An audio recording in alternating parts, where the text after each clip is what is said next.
ഇതുപോലെ എടുക്കുക. അതിന് ശേഷം ഇപ്പൊ ഞാൻ ത്രെഡ് ഇതുപോലെ പിടിക്കണം കേട്ടോ. നമ്മളിവിടെ പിടിച്ചതിന് ശേഷം ഈ ഒരു കൊളത്ത് കൊണ്ട് നമ്മൾ ഈ ഒരു സൈഡിലേക്ക്,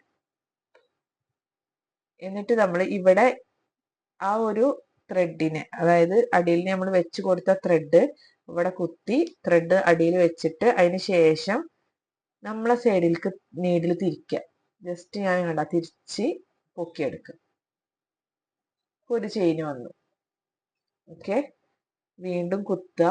ശേഷം നമ്മൾ ഈ ഒരു നീഡിലിന്റെ കൊളത്ത് ഓപ്പോസിറ്റ് സൈഡിലേക്കാണ്. അപ്പൊ ഈ ഒരു ത്രെഡിനെ ഇതുപോലെ കൊളത്തി കൊടുക്കുക. ഇതുപോലെ കൊളത്തുക. അതിന് ശേഷം കൊളത്തിയിട്ട് നമ്മൾ ഇവിടെ കണ്ട ചെയിൻ, രണ്ടാമത്തെ ചെയിൻ വന്നിക്കണേ. ഇപ്പൊ ഇങ്ങനെ നിക്കുകയാണെന്നുണ്ടെങ്കിൽ ഈ ഒരു ചെയിനിന്റെ ഉള്ളിൽ കൂടെ ഈ ഒരു ചെയിൻ എടുക്കുക.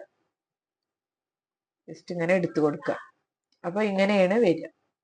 ഇനി അടുത്തത് നമ്മൾ വീണ്ടും കുത്തുക. നിങ്ങൾ ചെയ്യുമ്പോൾ ചെയിന് വലുതാക്കി തന്നെ ചെയ്യാട്ടോ.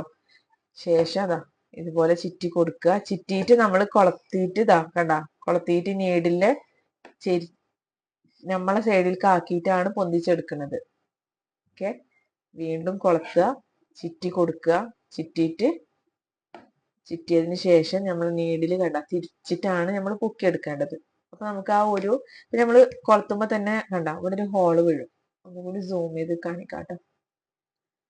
കണ്ട ഒരു ചെറിയ ഹോള് വീഴുന്നത് കണ്ട. ആ ഒരു ഹോളിന്റെ ഉള്ളിൽ കൂടെ തന്നെ കിട്ടാനാണ് നമ്മൾ ഇങ്ങനെ ത്രെഡ് നീഡിൽ ഇങ്ങനെ തിരിച്ചിട്ട് മെല്ലെ പൊക്കിയെടുക്കുന്നത്. അപ്പൊ ആ ഒരു ഹോളിന്റെ ഉള്ളിൽ കൂടെ തന്നെ നമുക്ക് ഈ ഒരു ചെയിൻ കിട്ടും. അതല്ലെങ്കിൽ നമ്മൾ കണ്ട ഈ ഒരു ത്രെഡ് പിന്നെ നമ്മുടെ ഈ ഒരു ക്ലോത്തിന്റെ ത്രെഡ് മേലാവും കൊളത്തിയിരിക്കുക. അപ്പൊ അത് തുണി കീറി പോവാൻ ചാൻസ് ഉണ്ട്. ഓക്കെ, അപ്പൊ വീണ്ടും ഇതുപോലെ നിങ്ങൾ വലിയ ചെയിൻ ആക്കി എടുക്കുക. ശേഷം കുത്തി കൊടുക്കുക. വീണ്ടും ഇതുപോലെ കൊളത്തി അതിന് ശേഷം നീഡിൽ കണ്ട തിരിച്ചിട്ട് മെല്ലെ തിരിച്ച് പൊക്കിയെടുക്കുക.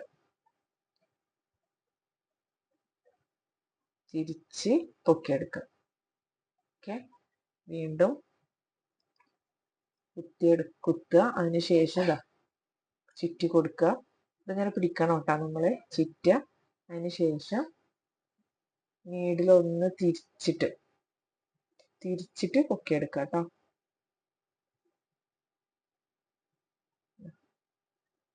ഇതുപോലെയാണ് നമ്മൾ ചെയ്യുക. അടിയിൽ കൊളത്തി കൊടുത്തതിന് ശേഷം നീഡിലൊന്ന് തിരിച്ചിട്ട് വേണം പൊക്കിയെടുക്കാൻ. ഓക്കെ, കുത്തി കൊടുത്തു. ഇവിടെ നമ്മൾ കൊളത്തി കൊടുത്തു. ശേഷം ആ കൊളത്തുമെന്ന് നമ്മളെ ത്രെഡ് ഊരി പോരുമ്പോഴാണ് നമുക്ക് ഇങ്ങോട്ട് കിട്ടാത്തത്. അപ്പൊ നമ്മൾ നല്ലപോലെ കൊളത്തി കൊടുക്കുക കേട്ടോ. അതിന് ശേഷം നീഡിൽ തിരിച്ച് പൊക്കിയെടുക്കുക. ഒന്നും കൂടി കൊളത്തി അടിയിൽ ഞാൻ ഇതാട്ടോ കൊളത്തി കൊടുക്കുന്നുണ്ട്. ഇവിടെ ഇതുപോലെ കൊളത്തി കൊടുത്തു. നീഡിൽ തിരിച്ചിട്ട് പൊക്കിയെടുക്കുക. ഓക്കെ, അതിന് ശേഷം നമ്മൾ പഠിച്ച എൻഡ് നോട്ട് എന്ന് പറയുന്നത് ഇതിന്റെ അടിയിൽ നിന്ന് ജസ്റ്റ് ഈ ഒരു രണ്ട് ത്രെഡും കൂടിയിട്ട് ഒരുമിച്ചിട്ട് ഈ ഒരു രണ്ട് ത്രെഡും ഒരുമിച്ചിട്ട് നമ്മൾ അടിയിലേക്ക് വലിച്ചു കൊടുക്കുകയാണ് ചെയ്യുന്നത്. ഓക്കെ, എന്നിട്ട് സെന്റർ കട്ട് ചെയ്യുക. ശേഷം ഒരുമിച്ചിട്ട് കെട്ടിട്ട് കൊടുക്കുക കേട്ടോ. ഇത് രണ്ടും തമ്മിൽ കെട്ടിട്ടതിന് ശേഷമാണ് മറ്റേ ത്രെഡ് പോലും കട്ട് ചെയ്യാൻ പാടുള്ളൂ. ഓക്കെ, ഈ ഒരു ത്രെഡ് ഇവിടെ ഇങ്ങനെ നിൽക്കുന്നുണ്ടാവും. ഈ ഒരു ത്രെഡ് അതുപോലും നമ്മൾ ഇവിടെ കെട്ടിട്ടതിന് ശേഷം മാത്രമേ കട്ട് ചെയ്ത് കൊടുക്കാൻ പാടുള്ളൂ കേട്ടോ.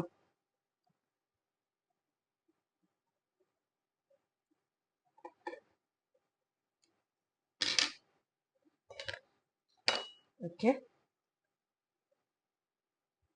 ഇനി നിങ്ങൾക്ക് എന്തെങ്കിലും ഡൗട്ട് ഉണ്ടെങ്കിൽ നിങ്ങൾ ചോദിക്കൂ കേട്ടോ. അപ്പൊ ഞാനത് ക്ലിയർ ആക്കി തരാം. അപ്പൊ അത് മനസ്സിലായെന്ന് വിചാരിക്കണം. ഇനി എന്തെങ്കിലും ഡൗട്ട് ഉണ്ടെങ്കിൽ ചോദിക്കണേ. Okay, thank you.